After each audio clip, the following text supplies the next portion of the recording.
the newsagents. You may hear the sound of 3 lions in the background, which is slightly disconcerting because England are about to go into extra time. But France's far right have done extremely well, according to the exit polls. Macron has said, I dare you, the French. And Harry Kane has just scored. This is very odd. This is very odd indeed. Look, I mean, I've always wanted to be a sports pundit, and tonight I finally get to be. It's coming home. It's coming home. Yes, that was mine and John's audition to join the sports agents. I'm not sure it's been entirely successful. But after that, and that remarkable England comeback, we did get the news that we had technically come to France for, which was that the far right, the National Rally or Rassemblement National, the successor, had won the French elections, that they had come first. For the first time since the Second World War, the French far right are on the verge of entering government. What does it mean for France? What does it mean for Europe? What does it mean for the future of politics on our continent? Welcome to the newsagents. It's John. It's Lewis. And it really is quite a night and quite a journey that the far right in France have been on the cusp of having a 28-year-old Prime Minister, Jordan Bardella, who could be the first, as you say, since Vichy France, far right leader of this country, with big repercussions for the continent, with big repercussions for France. But you imagine now that there is a week of taking stock before the French go to vote again in their second round of voting, because that's the way it happens here. John, before we get any further, are you not going to comment on this extraordinary perch in which we find ourselves here? This very romantic locale. Here we are, just overlooking the Eiffel Tower. People obviously can't see it who are listening, but this is one of the most romantic moments of my life, and on my birthday, no less, John. Well, happy birthday. Oh, well, thank you. I was so waiting for that. we are standing with the Louvre Museum in front of us, the Tuileries Gardens behind us. Just over the river there is the Musée d'Orsay, the famous Impressionist museum that was a railway station once upon a time. And Lewis and me kind of just sitting here, shooting the breeze. John Sopel's Parisian tours. Yeah, there we are. €35 a pop. And that is the thing, you know, when you're in Paris, there is this kind of absolute sort of timelessness about it, right? The sort of city of lights, you're sort of in the middle of this absolutely magisterial city, and you kind of, you know, people are having lunch and just walking by and enjoying a Monday afternoon. It's like, you know, you can't imagine that anything seismic politically has happened in this country, but it has. The political class of this country over the last few weeks have been shaken to the core. And just to kind of go back to basics about all this, just to remind you, this all happened because Emmanuel Macron decided to plunge the country into what were unnecessary snap parliamentary elections that came off the back of European elections, which of course we used to take part in, where the far right, the extreme right, the hard right, whatever you want to call them, Marine Le Pen's National Rally Party, came top in that poll.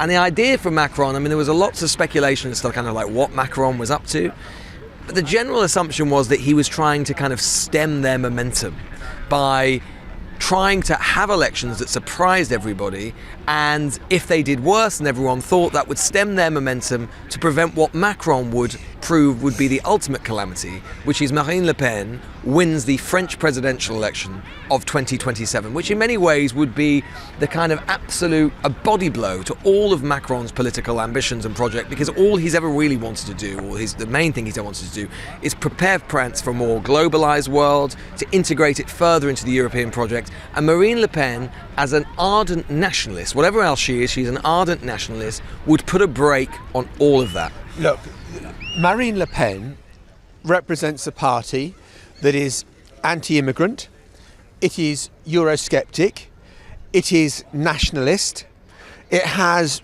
an oddly close relationship, or suspicions of an oddly close relationship with Moscow, at a time when the main drivers of European unity have been France and Germany, the Franco-German motor it used to be called. And now you've got Olaf Scholz, who's not that kind of passionate about Europe, and you've got Macron, who is looking increasingly like a lame duck president, although he's still got 2 years of his term, particularly if the RN win in next week's second round and actually can have an absolute majority in the National Assembly. Now, the prospects of that have dimmed slightly because it looks like the other parties are going to kind of forge some kind of alliance that will prevent them from having that majority, and markets have risen as a result of that today. Yeah, so I mean, just the results which came in last night, as John said, this is a 2-round process which we can explain, but the results were National Rally got about 33% of the votes. The Left Alliance, which is a kind of collection of very disparate left-wing parties that range all the way from the kind of old social democratic French socialist, kind of the equivalent of our Labour Party, right through to Trotskyists, basically, kind of like sort of, you know, borderline communists. They joined together to try and stop the rise of the hard right. They got about 28%, and Renaissance, which is Macron's party, got about 20% of the vote. I mean, just in terms of the kind of history of this has never happened in the history of the French Fifth Republic. The National Rally doubled their vote share from only 2 years ago, and never before have the hard right in France, since the war, got more than 20% of the vote. So on every level, this is historic. In terms of what happens now, as John was saying, there is a second round. The way it works in France is that there's a first round, and any candidate or any party in different constituencies, because there are 577 constituencies in the French Parliament, in any given constituency, if you don't meet a certain threshold, you are eliminated.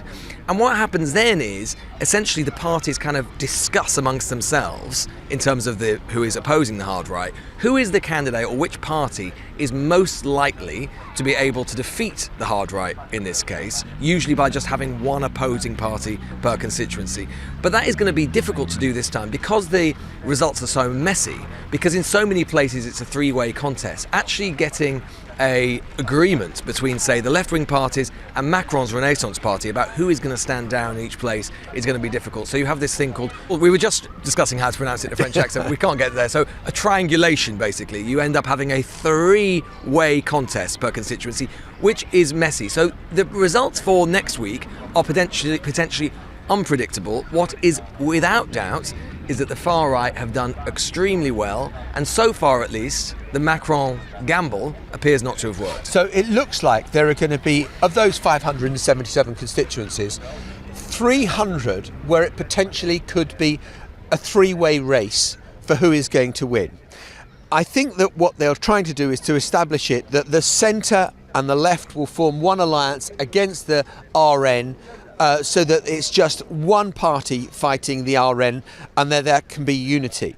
Now, 22 years ago, when I was the BBC's Paris correspondent, Jean-Marie Le Pen, Marine Le Pen's father, caused the absolute earthquake of all earthquakes, un tremblement de terre, as they say, when he got into the second round to fight Jacques Chirac, and everyone united against Jean-Marie Le Pen, and it was 82% to Chirac, 18% to Jean-Marie Le Pen in that French presidential election. So the maximum support then for the National Front, as it was then, was 18%. They got 33% in the first round yesterday.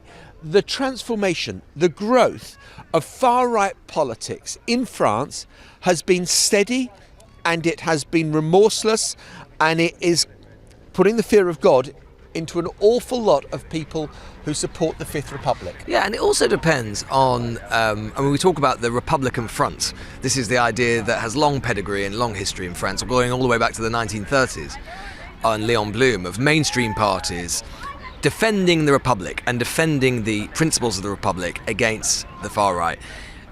The parties might be able to come to agreement in the different constituencies. The question, of course, as well, is to what extent voters are willing to vote tactically.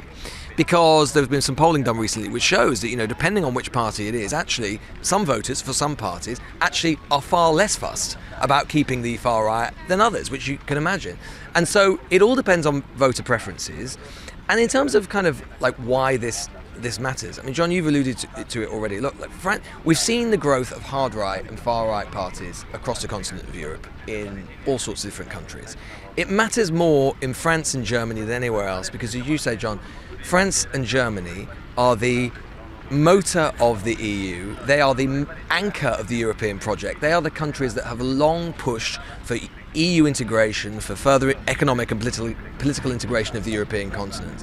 And both countries' politics, to a greater extent France, to a lesser extent Germany, are becoming more and more unstable, less tethered and moored to the historic politics of the centre, which has dominated in one form or another since the Second World War. And that just leads, with all of the other geopolitical instability that there is in the world right now, that leads to a less stable continent. And when we're thinking about kind of Britain's relationship with the EU, and say what a Keir Starmer government, assuming that's elected on Thursday, has to deal with and has to work with, you're potentially looking west to Washington and seeing an extremely unstable picture there, and you're looking sort of south and east to the continent of Europe and seeing an ever more unstable picture there as well. And if you just look at the history of the RN, the Rassemblement National, it was Jean-Marie Le Pen, Marine Le Pen's father, who set it up as the Front National.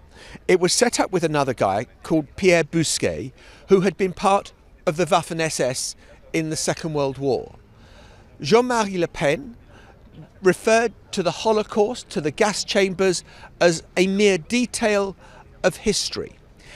It was a far-right, extreme right-wing party that, and I remember back in 2002 coming to a rally just about sort of 200 yards from where we are now, where there's a statue of Joan of Arc, who is the symbol of French nationalism, and being shocked at how normal the people were, because previously it had just been skinheads and people spoiling for a fight, and now it had migrated, it had transmogrified into something more mainstream. And you can be sure that in the UK, Reform are looking at the growth of the RN and thinking, okay, we just keep steadily, step by step, growing our support base. Yeah, because we've got to think, why is it that 30% of French voters have decided to lend their support to the National Rally, right? I mean, there's two things, it seems to me, that have happened. One of which we've covered a lot on the news agents, which is that, and we're seeing this across Europe, this evolution of the hard right or former far right mutating into something else, becoming, at least in terms of appearances, a little softer. We've seen that in Meloni, for example, in Italy. Marine Le Pen herself has softened enormously in terms of her political image. She's softened in terms of, she used to be in favour of leaving the EU or leaving the Euro. She's softened on much of that. She's still very hard line on immigration and so on. But in terms of her PR, she's seen in a way that would have been unimaginable with someone like Jean-Marie Le Pen, for example. I mean, she's softened her image in terms of, she's got these pictures all the time with her cat, sort of letting people come in and have a look at her home life and so on. They've brought on a new generation, and you've already referred to Bardella, John, of young, attractive, interesting politicians in their 20s and 30s, her niece as well, for example. And that is another thing that's, really interesting, right? We think of, in Britain, the politics of the hard right being sort of something dominated by older voters. In France and continental Europe, increasingly,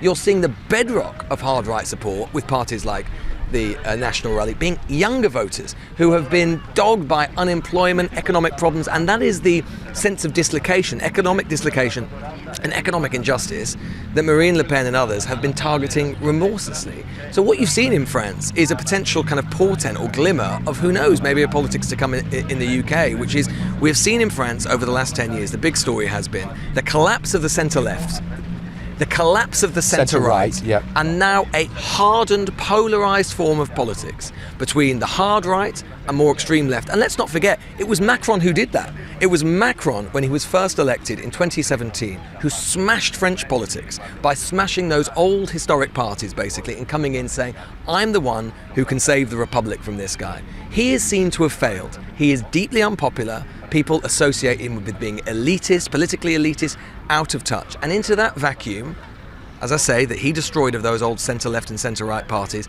is stepping the Front National, or the successor of the Front National, the National Rally. So we have now crossed the River Seine.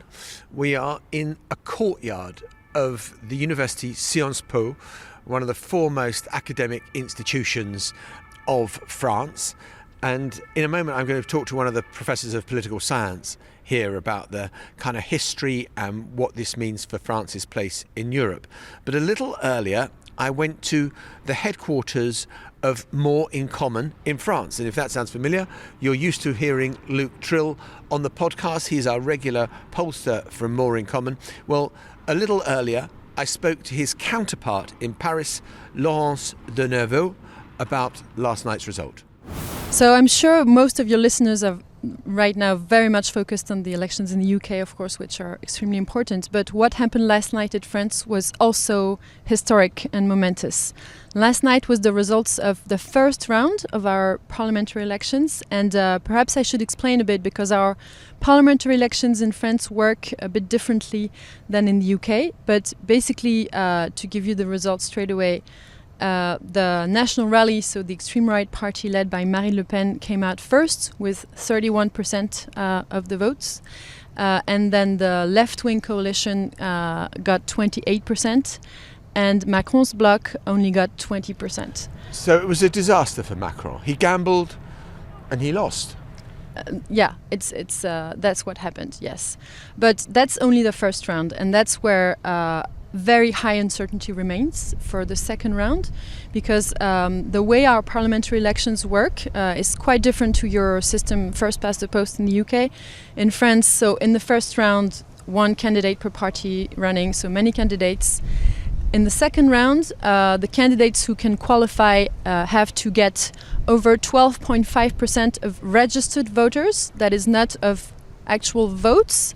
So what it means is that the higher the turnout, the more candidates qualify for the second round. And that's exactly what happened last night, which means that when usually we have in most districts we have only 2 candidates remaining for the second round, this time in many cases we have 3, which means what we call a triangular election, and sometimes even a quadrangular election with 4 candidates remaining in the second round, which means that in many cases these triangular elections will happen between Le Pen's bloc, Macron's bloc, and the left-wing vote. And the high uncertainty is because many candidates who got the third position will withdraw to try to beat the extreme right. And one of the old sayings about French politics was that in the first round you vote with your heart, and in the second round you vote with your wallet or you vote with your head.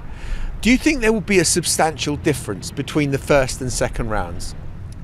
There will be, probably, and that's what we heard last night on all TV and radio stations in France, was that the discourse, the tone changed from the first to the second round, because as soon as the results of the first were out, we were already in the second round. And so many political actors called for French voters to, what we call in France, faire barrage, to make a dam. To block the extreme right from reaching power. And calling, for reason and a sense of historic responsibility. The problem is that this logic of the dam has eroded over time, because we've been doing that or many voters at least have been doing that for a while now, with the extreme right rising election after election. And so this erosion of the dam is both on the side of candidates in their will to withdraw. Some of them will not want to withdraw. And also voters, their will to follow voting instructions to shift from the first to the second round. So given the state of the polls at the moment, and given the kind of horse trading that will go on between now and next Sunday, what's your best guess? That the RN will have a majority but not an absolute majority. Is that right? So the situation right now is that there could be up to 300 triangular elections, but many people will withdraw. And that's until tomorrow, Tuesday at 6 p.m. that they can withdraw. And the projection in number of seats for the National Rally for now is between 250 and 300 seats. And the absolute majority in Parliament is at 289. So technically right now it's still possible for them to get an absolute majority, but it's not very likely. But again, there's very high uncertainty still in these withdrawal and in voting behaviors, voting choices. So, it's very difficult to guess, but your listeners must understand that there would be a very big difference between the National Rally getting only a relative majority or an absolute majority in Parliament. I was living in France when it was the cohabitation between Chirac and Jospin. You were? Okay. Yeah, so I kind of lived, and I was the journalist covering France through that period, and the 35-hour week and all the rest of it. Is it a problem if there is a cohabitation between Jourdain Bardella and Emmanuel Macron? So many commentators of French politics say that actually French people love cohabitation because they like to challenge their leaders and to have debates between different views on many issues and so on. But this time it would be radically different. The National Rally is not within what we called the arc, the Republican arc. It's an extreme right party, so it would be incredibly difficult for them to govern with President Macron, for them to get along and to actually govern. So a scenario that many people are foreseeing now actually is a parliament that would be somewhat deadlocked and a sort of paralysis of French politics altogether, actually. And I'm sure a lot of people are fascinated when the history of the Fifth Republic, which comes about, after the Second World War, that you had centre-right or centre-left, successive, kind of from Mitterrand to Chirac or de Gaulle or Pompidou, whatever. And then suddenly you've got the hard right. Why?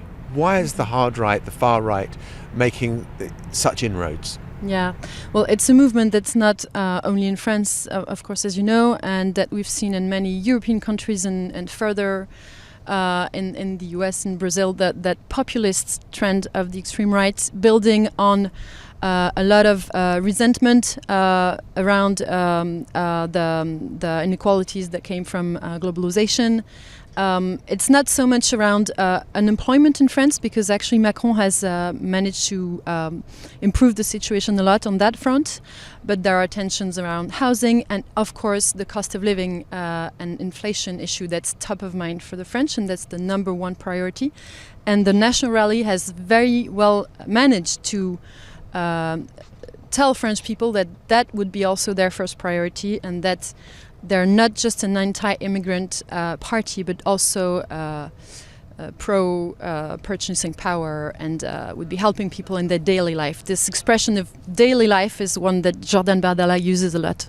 Do you think, seeing the results, that Emmanuel Macron now regrets the gamble that he took? Difficult to say. No one in France is able to actually explain why he took that decision to dissolve parliament. It's very difficult to understand. And so does he regret now? I think many people around him regret and actually resent him for doing it. He claims that it was a democratic decision, but the gamble was certainly with a high price. It's sort of astonishing in France right now, the sense of disbelief, wide-eyed wonderment that Emmanuel Macron did something he didn't need to do, which was to call parliamentary elections right now as a response to what had happened in the European elections. And that was clear listening to Laurence. And you can't help thinking, is there some similarity with what Rishi Sunak has done in London, calling an election in July when he really didn't need to, and it seems to have been similarly a calculation that has backfired. But where does last night's result and the second round of voting next Sunday leave France if you do have the RN much more powerful, much more influential, not only in this country, but in Europe as well? Well, with me now is Bruno Pallier, Professor of Political Science at Sciences Po. Professor, thank you very much for doing this. Is this a scary time for France? Yes, it is, of course. It's the first time that the extreme right is about to be in power. The last time was in 1940, under a really critical time. And this is scary in the sense that if you look at the economic proposals, they have vanished one by one. So what remains is really the discriminatory approach to citizenship, to rights, to these various things. And who is voting for the RN? Is it is it all classes, all people? So it's all people now, because we see that they have gained amongst those who didn't vote for them before, mostly the elderly and the white collars. But of course, there are some people who vote much more for Rassemblement National than other groups. And these groups are peasants, but they are also the lower middle class, and this is really the core. It's like in UK for Brexit. It's like in many countries actually. These are what have been called in UK the leftovers. You know, the neglected. Even though they have gained votes in all segments of society, some segments are voting much more for Rassemblement National than other groups, and these groups are the small firms, shopkeepers, the peasants, and the lower middle class. And this is really where you have the working class, the employees who are voting. A majority of them are voting for Rassemblement National, and these are the, what you've called in UK the leftovers. Those have been neglected by EU integration, by mainstream parties, and they call for revenge now. What does it mean for Europe to have potentially a far-right Prime Minister of France? It means that it's an additional gain for the anti-Europe extreme right camp. And we've seen this morning Viktor Orban organizing a new group in the parliament, and having France next to Italy, next to Hungary, next to more and more, it makes them quite powerful. Not the majority, as we know already, and the majority is pretty much the same as last time, but now they will have a strong counterweight, not really veto, but really being able to wait on the policies. We can think of the Green Deal that will be dismantled partially, the immigration policies. This will change things for that. So the RN now, how different a party is it in reality from when it was Marine Le Pen's father, Jean-Marie Le Pen, who was the leader, and then of course it was the Front National? One big difference is that they pretend not to be anti-Semitic anymore, whereas Le Pen was explicitly. But we can have some doubt when we see that a lot of candidates are still anti-Semitic. Same thing about racism, same thing about economic policies. They pretend to have changed, but if you listen the last days, not the chiefs, Marine Le Pen or Jordan Bardella or Jean-Philippe Tanguy, the ones who are really running. But if you listen to the candidates, they remain part of the same old camp. It's clear. So it's still anti-Semitic, anti-Muslim, anti-Muslim. They are almost all clear about that. At least, yeah. But anti-Semitic is quite interesting. I think that about 20 have been caught having anti-Semitic stances on Twitter, on X, these last days. So they have removed that, but there are traces. It's very much like Reform in the UK, led by Nigel Farage. I was about to say that. What would you think about Nigel Farage? Has he changed or not? It's a question. It's a question. I mean, the problem is that we are Democrats, so we believe that we have to go until the election and then having them power to check. But history should tell us that we better not wait for the election to prove that they haven't changed so much. So, John, you've had a lovely afternoon. How was the steak tartare? Oh, magnificent. Always. Excellent. Glad Full to of hear blood. it. Love it. More football tonight? Are we going to watch more football? Yeah, well, France playing? France playing, another big game against Belgium. I wanted to ask you, you were here for the 2002 presidential election, right? You were Paris correspondent. That was the kind of moment when, if we take the really long view, that was the moment where it looked suddenly like the far right in France were a political force, a serious political force. And everyone thought, well, maybe this is a one-off. It has not proven to be a one-off. The thing that's amazing in a way, right, is how normalised this has become. But it wasn't normal then. No, completely not. And I actually, before we came out here on this trip, I just wanted to remind myself of a bit of 2002. I remember a lot of it very, very clearly. But I watched an interview that Jospin did about 2 or 3 days. Who was the Prime Minister then? And he was the socialist candidate to be president. And he came third. And he's asked in this interview, do you think it's possible that the Front National, led by Jean-Marie Le Pen, could come second? He goes, I've got a sense of imagination, but that's just ridiculous. And it was just utterly laughable, the idea to him that the right could be a force in French politics. And here we are today, 22 years on, and possibly in a week's time there is going to be a Prime Minister who's 28 years old representing the far right of French politics. And although it may have a kind of makeover and may have softer edges than the party of Jean-Marie Le Pen, it's still pretty similar. Yeah, or we end up in a situation where they don't get an absolute majority and there's paralysis. And you've got, France, a G7 member, permanent member of the UN, Security Council, key member of the EU, you've got Ukraine war going on, and there is just domestic paralysis in France, and the far right or the hard right are the biggest bloc in the parliament, but there's a national unity government against them, but nothing happens, and Macron just ends up completely embattled and distracted by turmoil at home, and Europe remains, which basically what it is right now, which is rudderless and leaderless. And if you think that France has a professional political class, and it sort of does, that comes out of the Second World War, where they kind of want an administrative class of people who are technocrats who can govern, and Macron is absolutely the epitome of that in so many ways. That political class is absolutely terrified of what lies ahead now for France, that the centre has collapsed and people are going to the extremes of the left or the right, populist solutions that may never deliver what these people want. And I do think, just to bring it back to our politics and our election this week, and it can be dangerous to extrapolate French politics or try and impose it on British politics. Obviously we've got completely different parties, different traditions, history and whatever. But I think one thing you could say, or potential parallel you could point to, is the idea that, as we said at the very start of this episode, it was Macron, not the far right, which destroyed the centre in 2017, because he came in, basically took the votes of most of the sort of centre left and the centre right, and they've just been left sort of writhing in the road ever since, really.